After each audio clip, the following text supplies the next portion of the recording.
આપણે જે વિક્રમ બેતાલ આપણે જે કંઈ પાર્ટ બનાવ્યા અને એ કહાની તમે બધાએ જોઈ, તો હવે આપણે આ કહાનીને ભક્તિ રૂપે થોડી ઘણી મારી બુદ્ધિ પ્રમાણે આપણે સમજવાનો પ્રયત્ન કરીશું કે આ આખી કહાનીમાં એક વસ્તુ તમે જોઈ હશે કે એમાં પાત્ર ગણો કે કહાનીમાં જે આવતા ચિત્રો ગણો, તો એમાં એક પાત્ર હતું બેતાલ, બીજું પાત્ર હતું વિક્રમાદિત્ય, ત્રીજું પાત્ર હતું ગુરુ મહારાજ અને ચોથું આપણે ગણીએ તો આખું વાર્તાનું ચિત્રાંત 25 કહાનીઓ. હવે આપણે આ બધાને સમજીએ, થોડી ગહેરાઈમાં જઈને થોડું સમજીએ આપણે કે આ બધી વસ્તુ શું હતી. જો કે વચ્ચે મેં તમને ક્યાંક ક્યાંક થોડું સમજાવેલું હતું, પરંતુ ફરીથી આપણે આખી કહાનીનો સાર સમજી લઈએ. તો જ્યારે આપણે પહેલા જોયું હતું કે ગુરુએ વિક્રમાદિત્યની શોધ કરી, એટલે કે એક સત્પુરુષે પોતાના સાધકની શોધ કરી. એટલે સત્પુરુષ પોતે સાધકની શોધ કરે છે અને સાધકને પોતે સત્પુરુષ બનાવવા માટે, સાધકને સત્પુરુષ બનાવવા માટે સત્પુરુષ સાધકની શોધ કરે છે. સત્પુરુષ એટલે કે આત્મામાં પરોવવા માટે, આત્મનિષ્ઠ બનાવવા માટે, પરમ આનંદિત બનાવવા માટે જ્યારે સત્પુરુષ સાધકની શોધ કરે છે, કારણ કે પોતે આનંદથી આનંદિત બની ગયા હોય છે અને પોતાને ગૂઢ રહસ્યની જાણ થઈ ગઈ હોય છે, પોતે પરમ આત્માને, પરમ તત્વને જાણી લીધું હોય છે. એટલે એ પરમ તત્વને જણાવવા માટે કે કઈ રીતે એને જાણી શકાય, કઈ રીતે એનું ગૂઢ રહસ્યને જાણી શકાય, એ જણાવવા માટે અધિકારી સાધકની સત્પુરુષ શોધ કરે છે. તો પહેલા તો આપણે કહાનીમાં જોયું તો વિક્રમાદિત્યની શોધ કોને કરી? ગુરુ મહારાજે કરી. તો ગુરુ મહારાજે વિક્રમાદિત્યની શોધ કરી. હવે જ્યારે વિક્રમાદિત્ય ગુરુ મહારાજ જોડે આવી ગયો ત્યારે એમને પહેલી શું વાત કરી કે ઝાડ ઉપર ઊંધો લટકે છે એ વ્યક્તિને અથવા એ બેતાલને તારે અહીંયા લાવવાનો છે. હવે આપણે સમજીએ કે બેતાલ કોણ છે. તો બેતાલ એટલે મન. આપણે આ શરીર રૂપી, કાયા રૂપી આપણે આખી કહાની સમજ્યું. તો આ શરીરમાં બેતાલ એટલે મન, કે આપણું મન અનેક જગ્યાએ ભટકતું રહે છે. તો આ જે ભટકતા મનને ગુરુ મહારાજ એવું કહે છે, ગુરુ મહારાજ મતલબ કે આપણો આત્મા, સત્પુરુષ મતલબ આત્મા. તો આત્મા, વિક્રમાદિત્ય મતલબ બુદ્ધિ. તો આત્મા બુદ્ધિને કહે છે કે તું મનને પકડીને મારી પાસે લાવ. હવે જ્યારે આ સત્પુરુષ રૂપી આત્મા બુદ્ધિને કહે છે કે તું મનને પકડીને લાવ, એટલે કે ગુરુ મહારાજ વિક્રમાદિત્યને કહે છે કે તું બેતાલને પકડીને મારી પાસે લાવ. ત્યારે બેતાલને પકડવા માટે જ્યારે વિક્રમાદિત્ય પોતે ત્યાં જાય છે ત્યારે બેતાલ શરત કરે છે. કેવી શરત કરી એને? કે તારે મને લઈ જવું હોય તો વચ્ચે કોઈ શબ્દ બોલવાનો નહીં, અને જો તું બોલીશ તો હું પાછો આવતો રહીશ. અને જો તને કંઈ આવડતું હશે, હું કંઈ પૂછું અને તને આવડતું હોય અને તું એ નહીં બોલીશ તો પણ તારી ખોપરી ફાટી જશે. એટલે કે જો દરેક વખતે આવું થાય છે કે આપણે ભક્તિ બેઝમાં ઉતરવા જઈએ છીએ ત્યારે કોઈ પણ સત્પુરુષ, કોઈ પણ ગુરુ મહારાજ તમને જે શબ્દો કહે છે એ શબ્દોનું તમે પરાકાષ્ઠા સમજી અને એવા ઉતરવાનો પ્રયત્ન કરો છો ત્યારે તમારી સામે હજારો કષ્ટ આવી જાય છે, હજારો પ્રશ્નો ઉભા થઈ જાય છે કે આ કઈ રીતે હોઈ શકે, આ કેમ હોઈ શકે, આ શું હોઈ શકે. કારણ કે વ્યક્તિ પોતે ગુરુના આધીન થઈ શકતો નથી અને અનેકો પ્રશ્નો ઉભા કરે છે. તો અનેકો પ્રશ્નો ઉભા થવાનું કારણ શું? તો એનું મન પ્રબળ હોતું નથી, કારણ કે મન તો મોકળા જેવું છે, મન હંમેશા ભટકતું રહે છે. તો આ મન પોતાની બુદ્ધિને વશ હોતું નથી, એટલે પોતાની બુદ્ધિને ભટકાવતું રહે છે. એટલે જ આ બેતાલ એટલે કે મન શરત કરે છે કે તારે કંઈ બોલવાનું નહીં.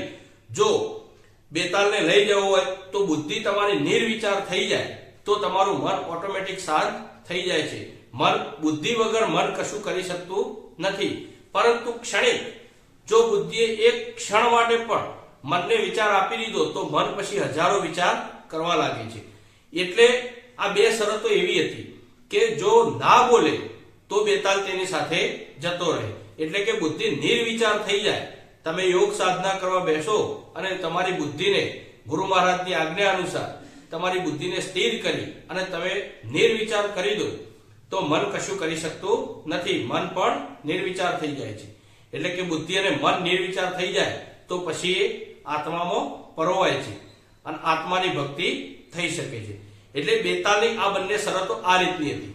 અને બેતાલે બીજી શરત કરી હતી કે હું પૂછીશ અને એનો જવાબ તું નહીં આપીશ તો પણ તારી ખોપરી ફાટી જશે. એટલે કે મન કઈ વિટમણા કરીને આવે, મન ક્યાંક વિચાર કરીને આવે તો બુદ્ધિ તત્ક્ષણ એનો વિચાર કરવા લાગી જાય છે.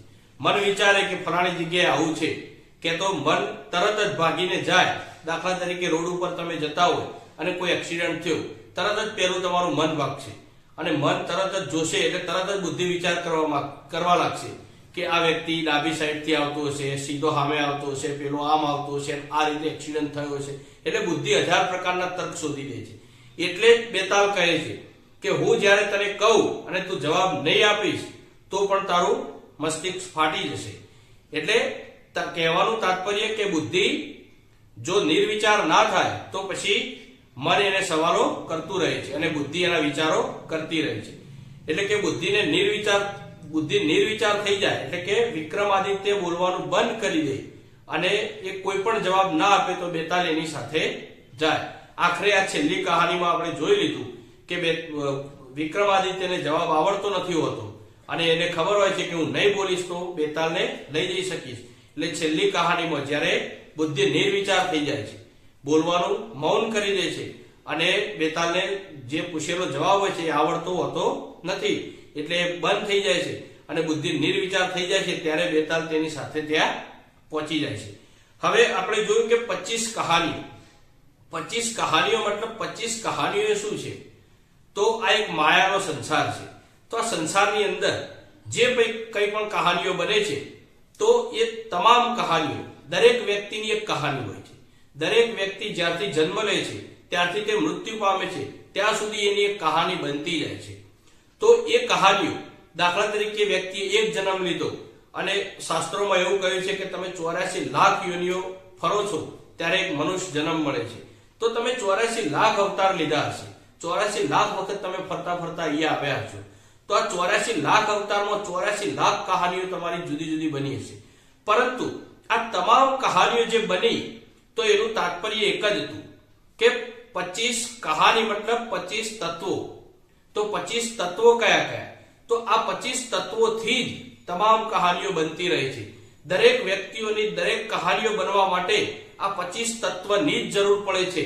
26મું કોઈ તત્વ હોતું નથી કારણ કે આ 25 તત્વોથી જ આ માયાનો સંસાર રચેલો છે. પરમાત્માએ જે આ સંસારની રચના કરી છે તો એમાં 25 તત્વો જ મૂકેલા છે. એટલે એ તત્વો એટલે કે 25 કહાનીઓ એટલે કે આ 25 તત્વો. તો કયા કયા તત્વો?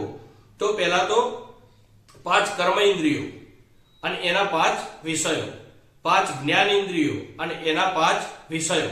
એટલે 5 કર્મેન્દ્રિય, 5 જ્ઞાનેન્દ્રિય, 5 કર્મેન્દ્રિયના 5 વિષયો, 5 જ્ઞાનેન્દ્રિયના 5 વિષયો એટલે ટોટલ થયા 20. 21મું મન, 22મું ચિત્ત, 23મું અહંકાર, 24મી પ્રકૃતિ અને 25મું ચૈતન્ય. આમ કરીને આ 25 તત્વો, આ 25 તત્વોથી જ દરેક વ્યક્તિની એક કહાની તૈયાર થાય છે. તો આ 25 કહાનીઓ મતલબ આ 25 તત્વો. એટલે કે આ 25 તત્વો એટલે કે 25 કહાનીઓ. બેતાલ એટલે કે મન, વિક્રમાદિત્ય મતલબ બુદ્ધિ અને ગુરુ મહારાજ મતલબ આત્મા. એટલે કે આ 25 કહાનીઓના સંસારમાંથી જો આ કહાનીઓ તો બનતી જ રહેવાની છે પરંતુ એ કહાનીઓને એક જ કહાની રૂપી કરી બેતાલને એટલે કે પોતાના મનને બુદ્ધિમાં સ્થિર કરી મતલબ બુદ્ધિની સાથે મનને લાવી દઈ અને નિર્વિચાર થઈ અને તમે આત્મામાં પરોવાઈ જાઓ તો તમને આત્મજ્ઞાનની પ્રાપ્તિ થશે. એટલે કે ગુરુના સાનિધ્યમાં જતા રહો તો તમને આત્મજ્ઞાનની પ્રાપ્તિ થશે. હવે જ્યારે આપણે જોયું કે જ્યારે બેતાલ વિક્રમાદિત્ય બેતાલને લઈને જ્યારે ગુરુ મહારાજ જોડે પહોંચ્યો ત્યારે ગુરુ મહારાજનો એ છેલ્લે વધ કરી દે છે. એનો મતલબ શું? કારણ કે કહ્યું છે કે આત્મા બે હોતા નથી, આત્મા એક જ હોય છે. હવે ગુરુ મહારાજ એટલે કે આત્મા હતા પરંતુ જ્યારે અહીંયા મન બુદ્ધિને લઈને નિર્વિચાર થઈ અને બુદ્ધિ મનને લઈને ગુરુ મહારાજ પાસે પહોંચી એટલે કે પોતે ગુરુ બની ગઈ, કારણ કે પોતે નિર્વિચાર થઈ ગયો અને જ્યારે આત્મામાં પરોવી ગયું એટલે પોતે પરમાત્મા બની ગયું. હવે પરમાત્મા બે હોઈ શકે નહીં, તો એક પરમાત્માને તો મીટવું જ પડે.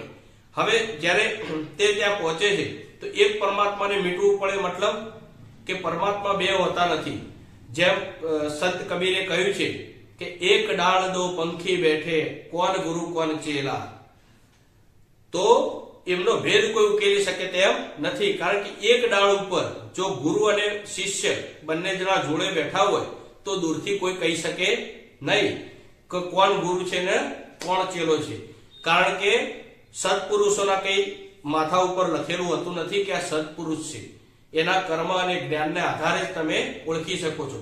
પરંતુ કોઈ સાધક અને ગુરુને જો એક જ કપડાં પહેરાવી અને બાજુમાં બેસાડેલા હોય તો કોણ ગુરુ છે ને કોણ ચેલો છે તમને ખબર પડશે નહીં. એ જ રીતે હવે આ વિક્રમાદિત્ય પોતે ત્યાં પહોંચી જાય છે અને વિક્રમાદિત્ય પણ સાધકમાંથી હવે સિદ્ધ થઈ ગયો હોય છે, કારણ કે બેતાલને લઈને ત્યાં પહોંચી ગયો હોય છે. એટલે હવે બંને જણા રહી શકે નહીં, એટલે બંનેમાંથી એકને મીટવું જ પડે. એટલે આ કહાની રૂપે એવું બતાવવામાં આવે છે કે ગુરુ મટી જાય છે અને વિક્રમાદિત્ય પોતે ગુરુ બની જાય છે. તો આ આખી કહાનીનો સાર આ રીતે આપણે સમજાવેલો છે, કારણ કે મેં મારી બુદ્ધિ પ્રમાણે જેટલું બનતા કોશિશ કરીને તમને સમજાવવાનો ટ્રાય કર્યો છે, તો તમે આ સમજી લેજો. બસ હવે આપણે આગળ બીજા વિડીયો બનાવીશું. ત્યાં સુધી જય ગુરુ.